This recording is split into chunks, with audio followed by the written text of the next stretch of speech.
E hoje nós estaremos falando a respeito de Dan, filho de Jacó, né? Mais um dos filhos de Jacó. E esse filho, Jacó, ele profetizou uma palavra sobre a vida dele. Uma palavra, irmãos, que condiz com o que aconteceu com ele e com o que ainda acontecerá. Olha o que Jacó disse no livro do Gênesis, número 49, né, o capítulo 49, e o versículo 16 e 17, e também o 18. Olha o que diz: Dan julgará o seu povo como uma das tribos de Israel. Dan será serpente junto ao caminho, uma víbora junto à vereda, que morde os talões do cavalo e faz cair o seu cavaleiro por detrás. A tua salvação espero, ó Senhor. Profecia boa, profecia ruim e profecia de livramento. Dan, irmãos, só para nós nos situarmos um pouco, ele é filho de Bila. Bila era uma das servas de Raquel. Raquel, ela não podia ter filho, ela era estéril. Então ela pegou uma de suas servas e deu para que através dela Jacó pudesse gerar filho. E no versículo, no capítulo 30, só vamos dar uma recapitulada, né? No capítulo 30 até o 6. Respondeu ela: eis aqui Bila, minha serva, coabita com ela para que dê à luz e eu traga filhos ao meu colo por meio dela. Assim lhe deu a Bila, sua serva, por mulher, e Jacó a possuiu. Bila concebeu e deu à luz um filho a Jacó. Então disse Raquel: Deus me julgou e também me ouviu a voz e me deu um filho, portanto lhe chamou Dan. Dan, irmãos, ele em hebraico quer dizer juiz. Raquel disse: Deus me julgou e deu o filho. Por isso o nome juiz, ou Dan.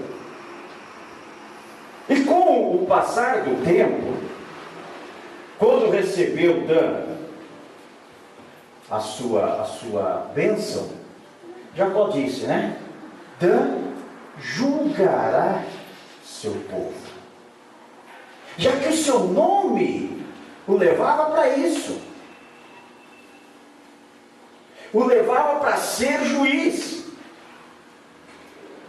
Mas quando fala que Dan julgará seu povo, ele não está se referindo à pessoa Dan, mas aquela bênção de julgar o povo se estendia para a sua descendência. E se nós olharmos a descendência de Dan, foi uma das tribos que mais surgiram juízes no tempo de Israel. E um deles, vamos aqui falar apenas um deles, que todos nós conhecemos, tem o seu nome de Sansão. Alguém aqui já ouviu falar de Sansão? Aquele que foi enganado por Dalila, aquele que era cabeludo e não podia cortar o cabelo porque era nazireu de Deus. ele julgou a Israel por 20 anos.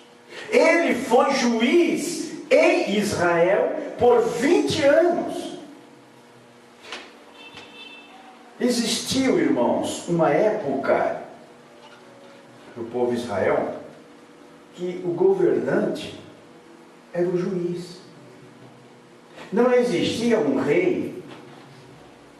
Eles eram governados por juízes. E estes juízes eram separados, ou eram, assim, separados, vamos dizer, né, por Deus. Deus dava a estas pessoas sabedoria para julgar. E no caso de Sansão, ele deu sabedoria e deu força. Já que ele era conhecido como o homem mais forte, né? Ainda hoje é conhecido como o homem mais forte que existiu na face da terra.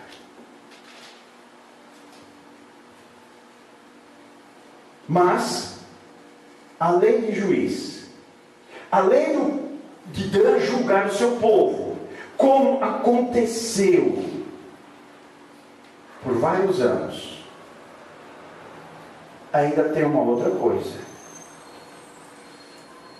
Dan será serpente junto ao caminho. Imagina isso, irmãos. O pai profetizar na vida do filho que ele será serpente. Serpente é uma víbora peçonhenta, cujo veneno muitas vezes é mortal, rasteja, é traiçoeira. Mas foi essa. E por que isso, irmãos? Será que o pai de Dan não gostava dele? Irmãos, já foi falado aqui, tanto por mim quanto pelo pastor Isaías, pelo pastor Eli, que já ministraram. Já foi falado e eu reitero. Quando Jacó abençoou, quando Jacó proferiu essas bênçãos na vida do filho, ele não proferiu a bênção de acordo com o que ele gostava ou não da pessoa. Ele proferiu a bênção de acordo com o que Deus o inspirava, de acordo com o que Deus falava com ele, de acordo com o que Deus colocava em seu coração.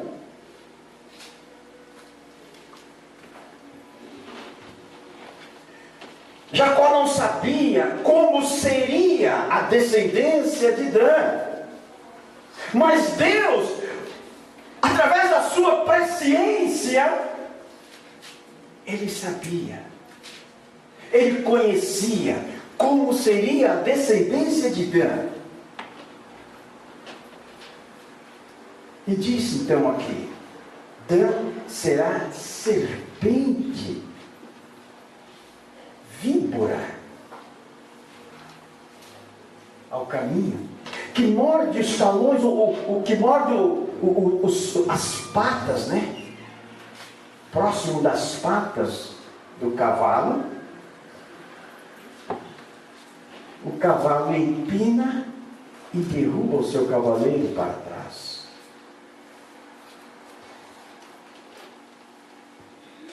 Esse tipo de acontecimento, irmãos, é claro que ele falou dessa forma, no sentido figurado, de uma forma, né, fazendo uma analogia a certos acontecimentos que se realizariam na tribo de Dan. E esses acontecimentos, irmãos, está se referindo, quando fala a respeito dele seria serpente, está se referindo que através de Cã, muita idolatria aconteceria em Israel. Ele não seria o único a introduzir idolatria no meio do povo de Israel, mas seria um dos principais. Seria a tribo que mais introduziria idolatria no meio do povo de Israel. E através dessa idolatria, muitas pessoas acabavam seguindo e caíam de diante da presença de Deus, porque se voltava a outros deuses. E a palavra de Deus é clara. Quando Deus fala para o povo através de Moisés, Ele fala para o povo: não terá outros deuses além de mim na terra que vocês entrarem. Deus conhecia o povo que era idólatra, que habitava naquela terra, a qual Deus havia dado ao povo de Israel através da promessa de Abraão. Eram povos idólatras. E Deus falou para o povo de Israel: não terá outro Deus. Vocês vão entrar lá, em outras palavras, vocês vão entrar lá tem muita idolatria, tem muitos tipos de deuses, de escultura, mas vocês não terão para si aqueles deuses. Eu sou o Senhor. Essa foi a palavra de Deus para o povo de Israel através de Moisés. E se nós discorrermos das bênçãos que Moisés proferiu, ou melhor, que foi proferido, não por Moisés, mas que foi proferido ao povo de Israel, do Monte Gerizim, após eles entrarem na terra prometida, as bênçãos de maldição foram proferidas no Monte Ebal, antes de entrarem na terra na terra prometida. Depois que eles entraram na terra prometida, do Monte Gerizim, eles então proferiram as bênçãos.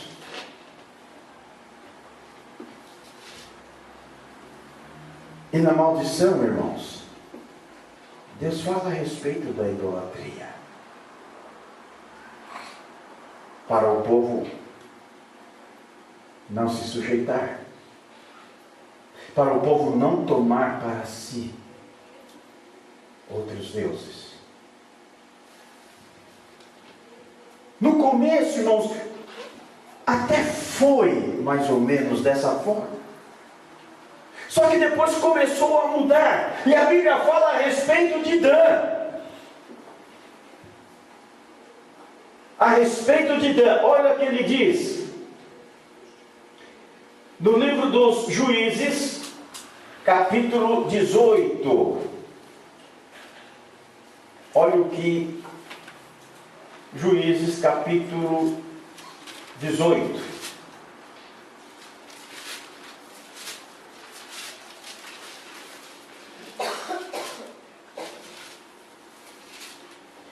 Capítulo 18 e o versículo 18. Se nós pegarmos, irmãos, aqui no capítulo 18, no primeiro versículo, nós vamos ver o título desse capítulo 18. Os danitas buscam herança maior. Ou seja, eles partem para conquistar mais terras daquele povo que ali estava. E no versículo 18, ele diz assim: entrando eles, pois, na casa de Mica, irmãos, ele era o sacerdote do povo daquele lugar. Era um povo conhecido como sidônios. Ele era o sacerdote daquele povo. E quando os espias danitas entraram na cidade, esse Mica, ele hospedou os 5 espias da tribo de Dan, que entraram ali para pesquisar a terra, para dar uma averiguada ali como que era e tudo mais. Esse Mica hospedou como estrangeiro. E olha o que eles dizem: entrando eles, pois, na casa de Mica, e tomando a imagem de escultura, a estola sacerdotal, os ídolos do lar e a imagem de fundição, disse-lhes o sacerdote Mica: que estás fazendo? Eles lhe disseram: cala-te e põe a mão na boca e vem conosco, e sê-nos por pai e sacerdote. Um sacerdote idólatra. Eles pegaram todos aqueles deuses representados por aquelas imagens de esculturas. Pegaram tudo. As vestes sacerdotais, a estola sacerdotal. Pegaram tudo e levaram, inclusive com o sacerdote. E declarou para ele: vem com a gente, que você vai ser o nosso pai. Sabe o que quer dizer, naquela época, ser o pai? A voz do pai naquela época era a lei. O que ele falava, o filho não podia nem sequer argumentar, porque senão já era tido como rebelde. Vocês têm uma ideia, irmãos, do que era uma pessoa chamar a outra para ser o seu pai. Estava dizendo: eu vou me submeter ao que você disser. Olha, irmãos, a gravidade da situação. Então venha para ser o pai e sacerdote. Ou seja, você vai nos dizer o que fazer e vai nos abençoar. Esqueceram-se de Deus, esqueceram-se daquilo que Deus havia dito. Se bem, irmãos, que eles foram avisados. Eles foram avisados do que tinha lá. Mas ainda assim, eles tomaram para si e levaram. Continuando. Ser-te-á, olha a proposta. Ser-te-á melhor ser sacerdote da casa de um homem do que ser sacerdote de uma tribo e de uma família em Israel. Ou seja, ele era sacerdote daquela casa que ele hospedou os danitas. E os danitas pegaram ele com toda a sua parafernália idólatra e levaram e disse: olha, você vai ser o nosso pai, o nosso sacerdote. Pelo texto nós podemos até interpretar que a Mica, o sacerdote idólatra, até se assustou. Mas peraí, os danitas falaram o quê? Cala a tua boca, fica quieto. Qual é melhor? Ser sacerdote de uma pessoa ou uma família? De uma casa? Ou ser sacerdote de uma tribo? Olha a situação diante de Deus. Aqueles homens estavam pegando um sacerdote idólatra, descartando Deus e introduzindo a idolatria na sua tribo. E a tribo teria que acompanhar. E a tribo teria que se sujeitar.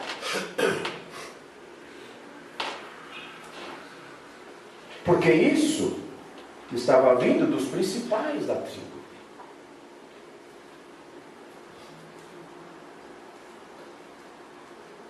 Então se alegrou o coração do sacerdote. Olha só, o sacerdote ficou contente. Ó, beleza, né? Vamos que vamos. Está crescendo a igreja, né? A igreja idólatra.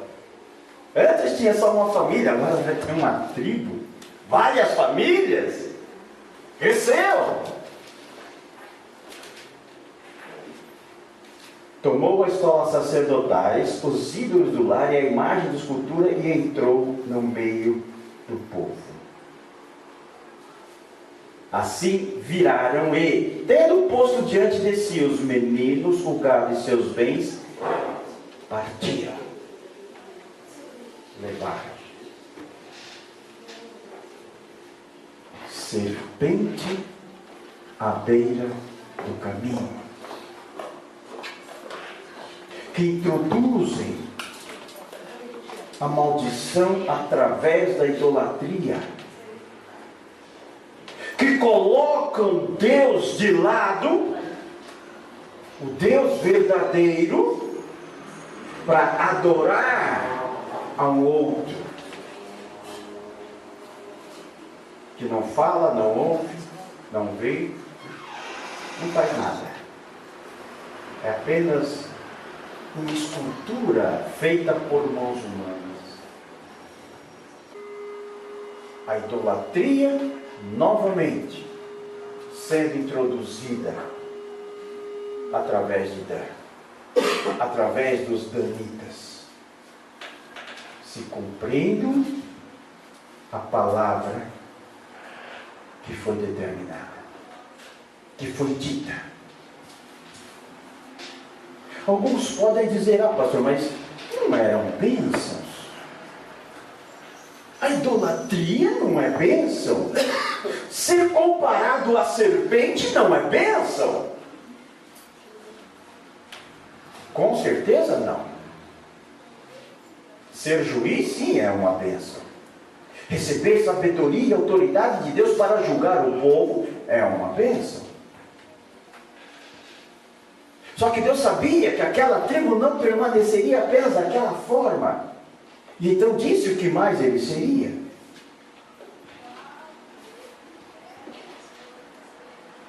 Olha só, irmãos, a consequência da idolatria. Deuteronômio, capítulo 29, do livro de Deuteronômio. Capítulo 29, o versículo 16 em diante. Olha só o que diz. Porque vós sabeis como habitamos na terra do Egito, e como passamos pelo meio das nações pelas quais vieste a passar. Vistes as suas abominações e os seus ídolos, feitos de madeira e de pedra, bem como vistes a prata e o ouro que haviam entre elas. Para que entre vós não haja homens, nem mulher, nem família, nem tribo, cujo coração hoje se desvie do Senhor nosso Deus e se vá servir aos deuses destas nações. Para que não haja entre vós raiz que produza erva venenosa e amarga.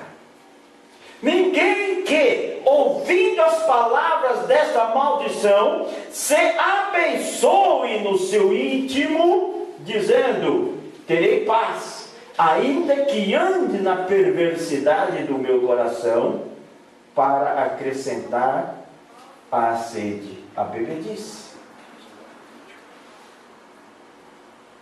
O Senhor não lhe quererá perdoar, antes fumegará a ira do Senhor, e o seu zelo será tal homem e toda maldição escrita neste livro, o seu zelo será sobre tal homem, e toda maldição escrita neste livro jazerá sobre ele, e o Senhor lhe apagará o nome de debaixo do céu.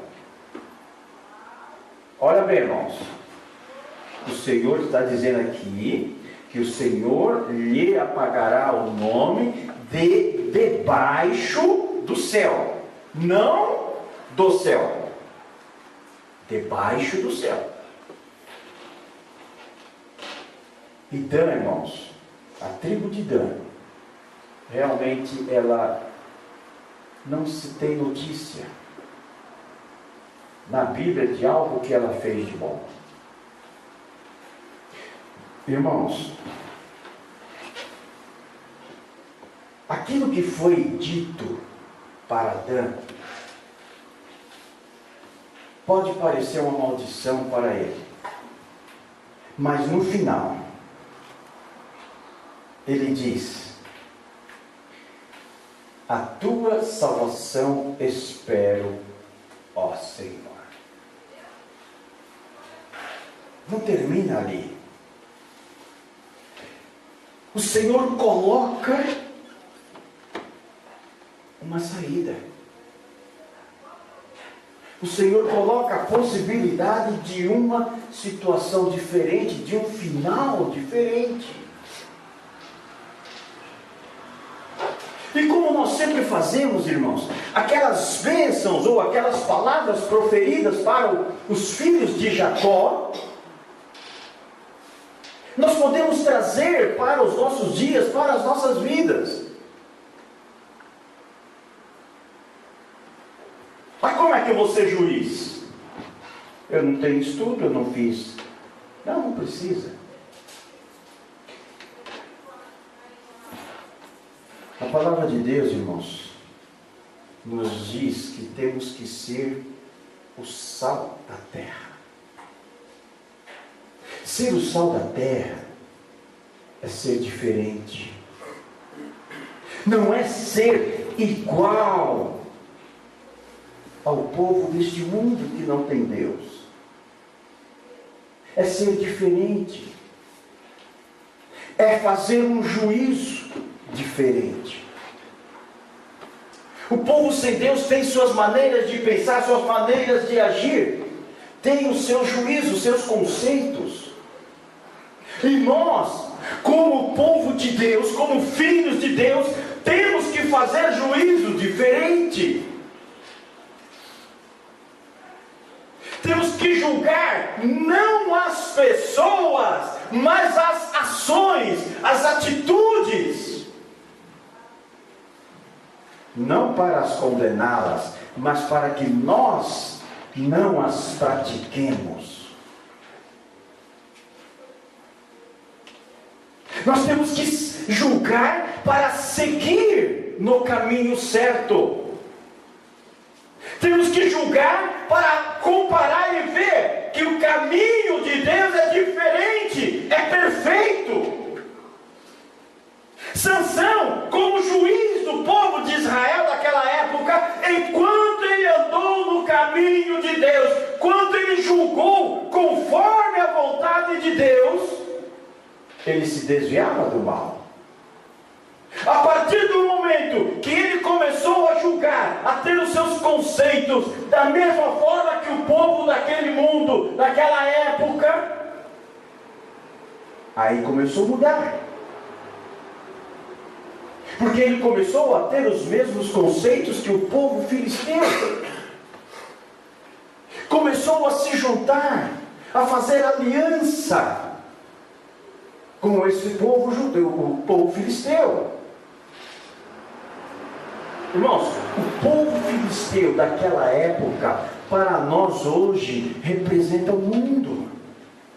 E nós não temos que fazer alianças com o mundo, irmãos.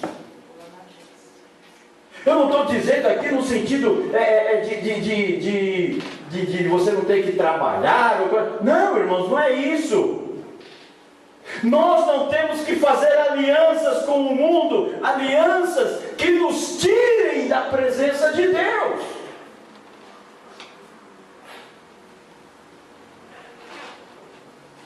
Muito embora existem certos trabalhos que nos tiram da presença de Deus, né? Como, por exemplo, traficantes profissionais. É o trabalho deles, né? Eles são profissionais da área. E isso nos tira da presença de Deus. Então não é bom que nós também trabalhemos dessa forma. Mas nós temos que ver qual a vontade de Deus. E pautar as nossas vidas nestes ensinamentos. Julgar e tomar decisões através desse julgamento, sempre voltado a glorificar a Deus em nossas vidas. Ah, pastor, mas e ser serpente? Também não devemos ser serpente, assim como Dan, a sua descendência foi. Irmãos, às vezes acontecem coisas na vida de determinadas pessoas, né? Não vamos aqui generalizar, ou melhor, não vamos aqui individualizar, né? Mas temos que generalizar, já que não sabemos quem. Mas o Espírito Santo vai tocar no seu coração se já não estiver fazendo. Mas tem pessoas, irmãos, que tomam para si algo ou alguém e coloca em sua vida em primeiro plano, no topo. Qual é o ensinamento? O primeiro ensinamento, primeiro mandamento, qual é? Os irmãos lembram? Amar a Deus sobre todas as coisas, com tudo que você tem, com toda a sua vida, enfim. É o primeiro mandamento, irmãos. Só que muitas vezes nós estamos amando algo ou alguém acima de Deus. Às vezes não fazemos isso propositadamente, mas fazemos. Às vezes nós colocamos um objeto, um bem que adquirimos, uma casa, um carro, um móvel, qualquer coisa, acima de Deus, em nossas vidas. Às vezes colocamos o trabalho acima de Deus. O trabalho é importante? É, mas Deus é muito mais importante.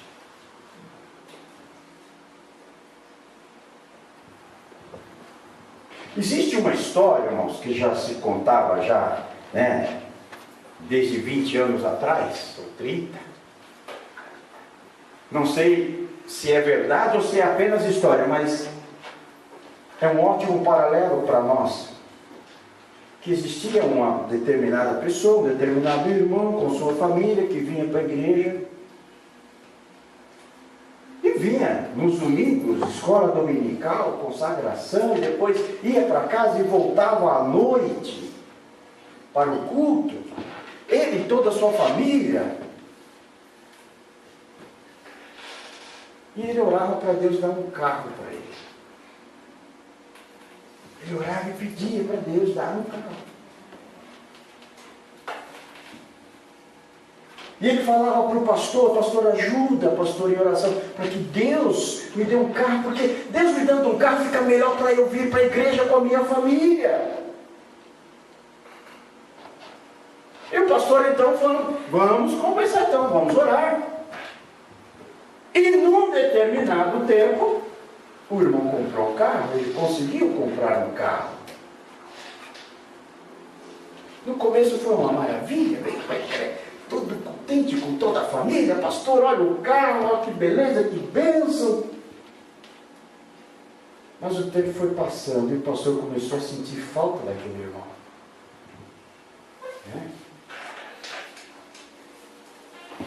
determinado instante, ele foi conversar com o irmão. Mas, meu irmão, o que aconteceu? Que você não...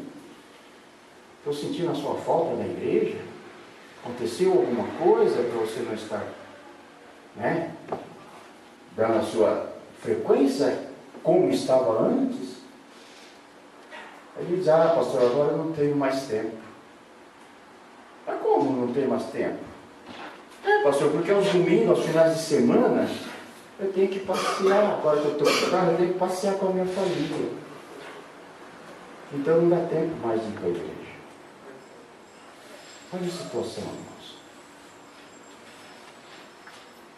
Aquela pessoa colocou o seu carro, uma bênção que deveria ser para a glória de Deus, colocou acima do próprio Deus. Esqueceu-se de Deus. Colocou Deus em segundo plano. Irmãos, são muitas coisas que nós podemos estar idolatrando.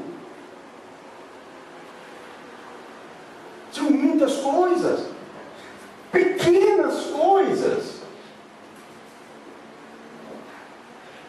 Às vezes são coisas que nós acabamos brigando, criando raiz de amargura com o nosso semelhante. Às vezes por causa de pequenas coisas que nós colocamos acima de Deus. E tudo, irmãos, presta bem essa atenção. Tudo que nós colocamos acima de Deus é idolatria. Tudo, sem exceção. Vocês colocam seus filhos acima de Deus? Você o está idolatrando. Vocês colocam seus pais acima de Deus? Vocês o estão idolatrando. Esposo, esposa. E muitas vezes, irmãos, nós nos tornamos serpente junto ao caminho. Aquele pai com aquele carro estava idolatrando e induzindo a sua família a isso. Porque ele não ia e a sua família o acompanhava para onde ele fosse. Serpente junto ao caminho, que morde os talões do cavalo e faz cair seu cavaleiro. Muitas vezes é assim que nós procedemos, às vezes até de forma inconsciente, mas ainda é assim. Muitas vezes as nossas atitudes mesquinhas, egoístas. Mas isso é idolatria? Com certeza que é, irmãos. Porque quando nós temos atitudes egoístas, é porque o nosso ego está acima do próprio Deus. Está em primeiro lugar em nossas vidas. E tudo o que está acima de Deus em nossas vidas é idolatria. Ela não se resume apenas você pegar uma imagem de escultura e ficar com ela, olhando e reverenciando e ajoelhando na frente dela e orando por ela. Não se resume a isso não, irmãos. A idolatria, ela tem um leque que abrange muitas outras coisas.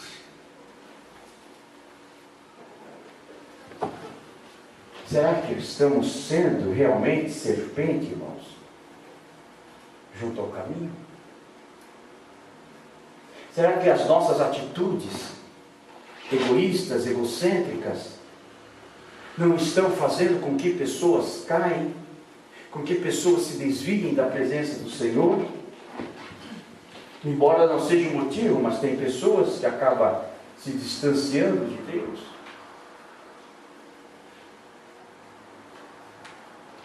Mas existe uma salvação, irmãos. né? A salvação do Senhor espero. Ou a salvação espero ao Senhor.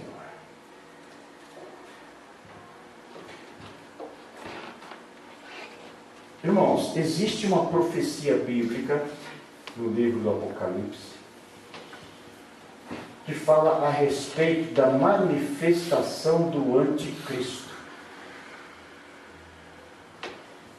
Anticristo, a Bíblia diz que ele se levantará contra Deus e se levantará contra todas as pessoas que adorem a Deus, que falem em Deus.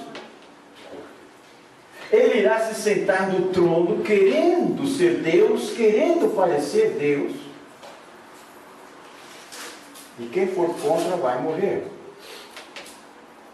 E esse trono que a Bíblia se refere é o trono de Davi, onde o Messias irá sentar para governar, para reinar no mundo inteiro através do povo de Israel. Mas o anticristo irá querer usurpar este lugar. E para fazer isso, ele vai aparecer com enganação, com mentiras, tentando ludibriar as pessoas. A Bíblia diz, irmãos, que até mesmo fazendo prodígios, milagres e prodígios falsos, mentirosos,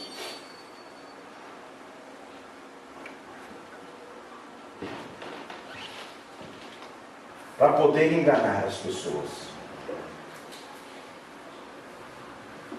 Mas o povo de Israel, por um determinado tempo, ele irá aceitar, né? Por 3 anos e meio ele irá aceitar, irá reconstruir o templo no seu lugar original.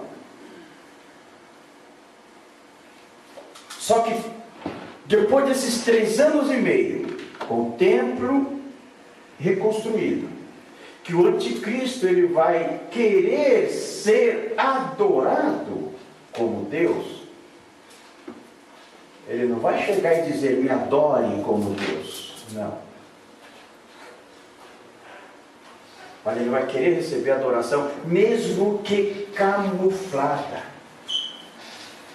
Porque ele sabe que uma adoração aberta não vai acontecer. Porque o conhecimento de Deus está sobre toda a terra. Então ele vai querer receber uma adoração camuflada.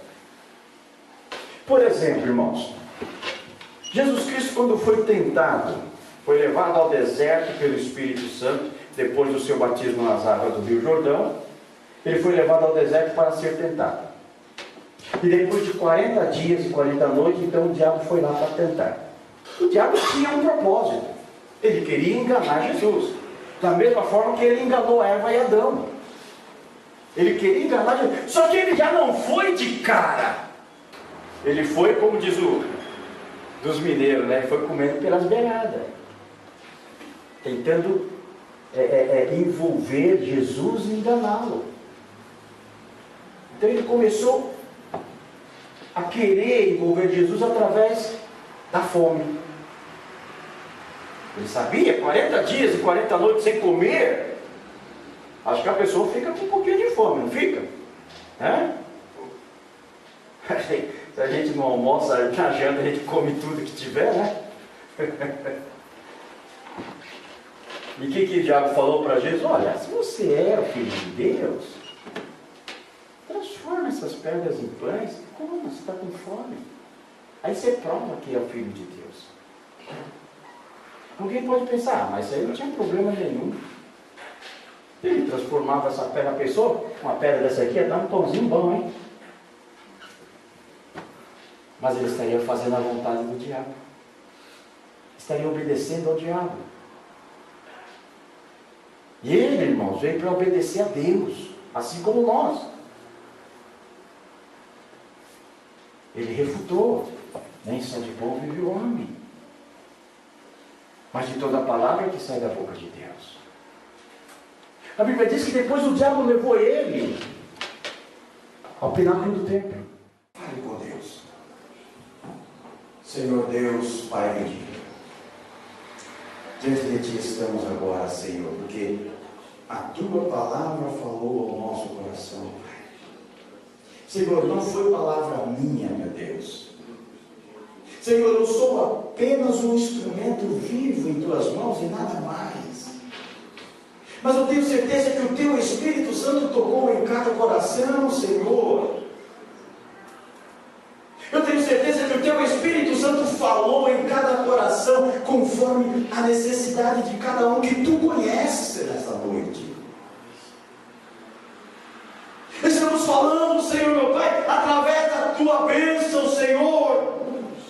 Estamos falando da Tua bênção prometida, tanto para o povo de Israel, através dos seus filhos, como também para a Tua igreja, Deus. Senhor, essas bênçãos para as nossas vidas, para o nosso usufruto, que nós precisamos e buscamos em Ti, Senhor. Queremos recebê-la, queremos, Senhor meu Deus, que ela se torne, se concretize em nossas vidas, Pai. Mas para isso, meu Deus, nós temos que exercer a nossa fé. Para isso, Senhor, nós temos que estar em obediência à Tua palavra, aos Teus ensinamentos. Por isso, meu Deus, eu intercedo diante de Ti, por cada um de nós, ó Pai, que a Tua misericórdia esteja sobre as nossas vidas, Senhor. A Tua misericórdia esteja sobre a Tua igreja, Pai. E aquela pessoa, Senhor, que muitas vezes tem saído da Tua presença, muitas vezes tem feito coisas, ó Pai, que não Te agrada, muitas vezes tem feito, Senhor, tem atitude, Senhor, que não está conforme os Teus ensinamentos, ó Pai. Tenha misericórdia, Senhor, nessa noite dessa pessoa. Senhor, ela está pedindo perdão diante de Ti, ó Deus. Eu não conheço o coração dessas pessoas, ó Pai, mas Tu me conheces e sabes, Senhor, da sinceridade, se ela existe ou não. Tu sabes, Senhor, da veracidade, se existe ou não, ó Pai. Atue, ó Deus, com a Tua misericórdia e conceda-lhe, ó Deus, o perdão. E que a Tua bênção, Senhor, a Tua bênção que já nos foi derramada através de Jesus Cristo, ela venha se tornar realidade em nossas vidas, ela venha se concretizar em nossas vidas. Precisamos de Ti, Senhor. Dependendo de Ti, meu Deus, sem Ti nada somos e nada podemos fazer. Mas contigo, Senhor, mas contigo, ó Deus, somos mais, muito mais que vencedores sobre todas essas coisas. E queremos continuar dessa forma. Queremos continuar sendo vencedores, ó Pai, em todas as circunstâncias. Ajuda-nos, ó Deus. Fortalece-nos, direciona os nossos passos. Dá-nos sabedoria, dá-nos entendimento, ó Pai. Faz-nos, Senhor, meu Deus, dignos de estarmos em Tua presença, em Tua face. Te pedimos, Senhor, meu Deus, nesta noite, em nome de Jesus. Em nome de Jesus.